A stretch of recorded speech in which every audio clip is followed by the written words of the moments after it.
In the year 2000, there were approximately 80 million presbyopes in the United States. Now that the tail end of the baby boomer generation has reached age 45, we currently have an estimated 110 million Americans who are either presbyopic or entering presbyopia. In fact, by 2018, presbyopes are projected to be the single largest group of potential contact lens wearers, and this figure is predicted to be at 28%. Although presbyopia is age-related, time of onset depends on a variety of factors, such as refractive errors, lifestyle, genetics, and geographic location. Virtually every person over the age of 40 experiences some degree of presbyopia, and most have lost varying degrees of their accommodation capability by age 50. When we consider contact lens usage, historically, there has been a drop-off around age 45, when many patients begin to need multifocal correction for presbyopia. This trend has obviously been a concern to contact lens manufacturers, especially when multifocal contact lenses are getting better technologically, not to mention easier to fit and with greater patient acceptance and success. Therefore, this is a puzzling dichotomy that we as practitioners deal with each and every day in our practices.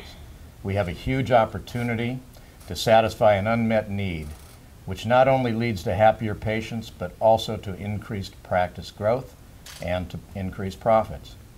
As the saying goes, it is not enough to simply meet expectations, it is necessary to exceed them.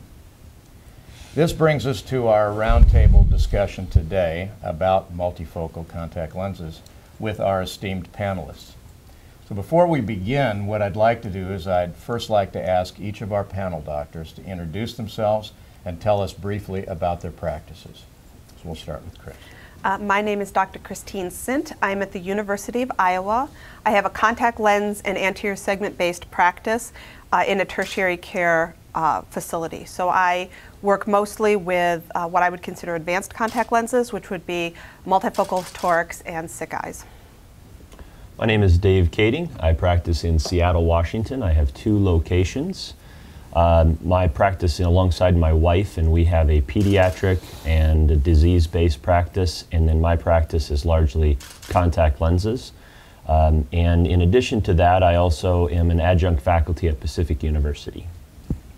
My name is Steve Lowinger. I'm an optometrist in South Florida.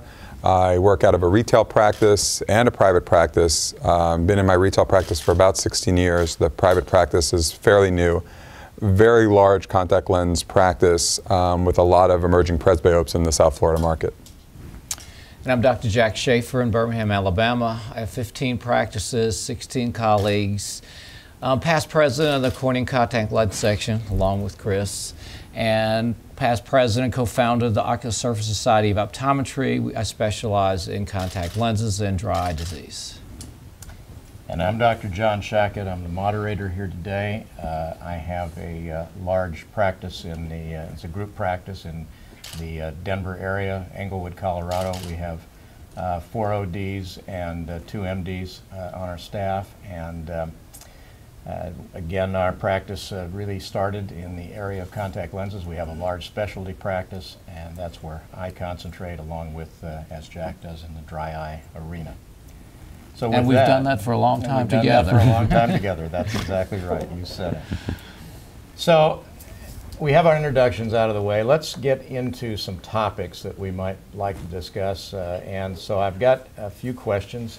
And, you know, what we'll do with this format is if you have something that you want to discuss at any point in time, we don't have to do this in order and go around the table that way. If somebody really has something that they're passionate about, let's definitely get into that subject.